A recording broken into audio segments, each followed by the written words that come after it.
దళితులు కుల వివక్షకి గురి కాలేదు అని చెప్పే వెర్రితనం నాకు లేదు. కళ్ళ ఎదురుగుండా చూసాం. దళితులు కుల వివక్షకు గురయ్యారు. మానసికంగా ఆ కుటుంబాలు ఎంతో వ్యధ చెందినయి. చెయ్యని తప్పుకి అవమానాలు పడ్డారు. ఖచ్చితంగా. దశాబ్దాలు కాదు, శతాబ్దాలు ఆ ఇబ్బంది పడ్డారు. అందుకోసమే రిజర్వేషన్లు ఇవ్వబడ్డాయి. ఆ రిజర్వేషన్లకు సంబంధించి మిగతా వర్గాలు ఇప్పుడు ఇబ్బంది పడుతున్నా సరే, ఏ ప్రభుత్వాలైనా సరే అది ముట్టుకోకపోవడానికి కారణం ఖచ్చితంగా వివక్షను వాళ్ళందరూ అంగీకరిస్తున్నారు. స్టిల్ నౌ ఇప్పటికీ కొన్ని వివక్షలు ఉన్నాయి. కొన్ని ప్రాంతాల్లో దళితులకు సంబంధించిన శ్మశాన వాటికలకి, అట్లాగే మిగతా హిందూ శ్మశాన వాటికల్లో ఖననం చేయనీయకుండా చేస్తున్నటువంటివి ఉన్నాయి. ఖచ్చితంగా ఇట్లాంటి వాటి మీదన ప్రజలందరిలో చైతన్యం తీసుకొచ్చి పోరాడాల్సిన సందర్భంలో వెళ్ళిపోతున్నాం మనం. క్రైస్తవం వైపుకి వెళ్తే అంతా తగ్గిపోతుంది, అంతా సెట్ అయిపోతుంది. ఇప్పుడు హిందువులకు సంబంధించిన ఆలయాలలో ఎస్సీలు అర్చకులుగా ఉన్నారు, బీసీలు అర్చకులుగా ఉన్నారు, ఎస్టీలు అర్చకులుగా ఉన్నారు. ఉట్టి బ్రాహ్మణులే కాదు, ఇక్కడ బ్రాహ్మణ్యం అని చెప్తున్నారు. ఎవరు అర్చకత్వం చేసిన వాళ్ళని బ్రాహ్మణులు అనే మాట మాట్లాడుతున్నారు. ఇది కమ్యూనిస్టుల భావజాలపు సృష్టి. బట్ అన్ని వర్గాలు ఉన్నాయి ఇక్కడ అర్చకత్వం. ఇప్పుడు అక్కడ పాస్టర్ల పరంగా అన్ని కులాల వాళ్ళు ఉన్నారు. Correct, no doubt at all. పెద్ద పొజిషన్లో ఎవరు ఉంటున్నారు?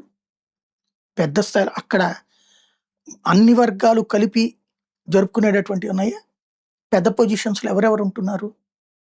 ఎవరికి ఇస్తున్నారు అక్కడ? అక్కడ కేవలం అక్కడ ఇప్పుడు ఒక సింపుల్ లాజిక్. దళితులు కుల వివక్ష వల్ల మతం మారారు. ఓకే, దాంతో కుల వివక్ష పోతుందని ఆశించారు. మరి కమ్మారెడ్డి బ్రాహ్మణ పాస్టర్లు ఏంటి? కమ్మారెడ్డి బ్రాహ్మణ కాపు ఇట్లాంటి వాళ్ళు రెవరెండ్లు లేకపోతే పై పొజిషన్స్లో ఉండేటటువంటి పరిస్థితి ఏంటి అంటే, మరి అప్పుడు వాళ్ళు ఏ వివక్షకు గురయ్యారని అక్కడికి వచ్చారు అంటే అక్కడ కూడా మళ్ళీ అదే పెత్తనం కదా. మరి అప్పుడు ఎలా కరెక్ట్ అవుతుంది? ఇది ఆలోచించాలి. ఇక చట్టపరంగా ఇప్పుడు మన సుప్రీంకోర్టు ఇచ్చిన తీర్పుతో ఇదివరకు క్రిస్టియన్ అని నిరూపించాలి అంటే ఒక లెక్క తెలియదు. దళితుడు క్రైస్తవుడుగా మారాడంటే ఇప్పుడు లెక్క చెప్పేసింది. నువ్వు చర్చికి పోతా కూర్చుని నేను విశ్వాసుని మాత్రమే కానీ కాదంటే కుదరదు. ఈవెన్ మన వాళ్ళు పెద్దవాళ్ళు చనిపోయినప్పుడు ఇక్కడ దాంట్లో కెఫిన్లో గనక మనం గనక ఖననం చేస్తే దళితుడు కాదు, ఇదే క్రిస్టియనే అవుతాడు. అప్పుడు దళితుడు కాదు, క్రైస్తవుడి కిందనే రికార్డ్ అవుతుంది. ఇవి ఇక్కడ కీలకమైనటువంటి అంశాలు. ఇక్కడ ఎవరో చెప్పిన మాటలకి లేదా అనుభవించినటువంటి కష్టాలకి మనం మతం మారాం. కరెక్ట్. ఈ రోజున ప్రజల్లో మార్పు వచ్చింది. ఖచ్చితంగా అన్ని వర్గాలు కలుపుకెళ్లాల్సిన అవసరాన్ని హిందువులు కూడా గుర్తించారు.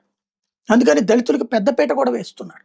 ఈ సందర్భంలో ఆ దళిత క్రైస్తవ అనేటటువంటి ముద్రను తొలగించుకుని అసలు ఈ దేశంలో ఆలయాలని కాపాడింది ముస్లిం రాజులు దాడులు చేస్తున్నది దళితులు మాత్రమే కాపాడగలిగారు. ఆ రోజున ప్రతి గుడికి అండగా నిలబడింది వాళ్లే. అసలు దళితులు లేకపోతే ఈ దేశమే లేదు. ఈ దేశాన్ని దశాబ్దాలు కాదు శతాబ్దాలు కాపాడుకొచ్చిన దళితులు మళ్ళీ ఆ కీలక పాత్ర పోషించాల్సిన సందర్భం వచ్చింది.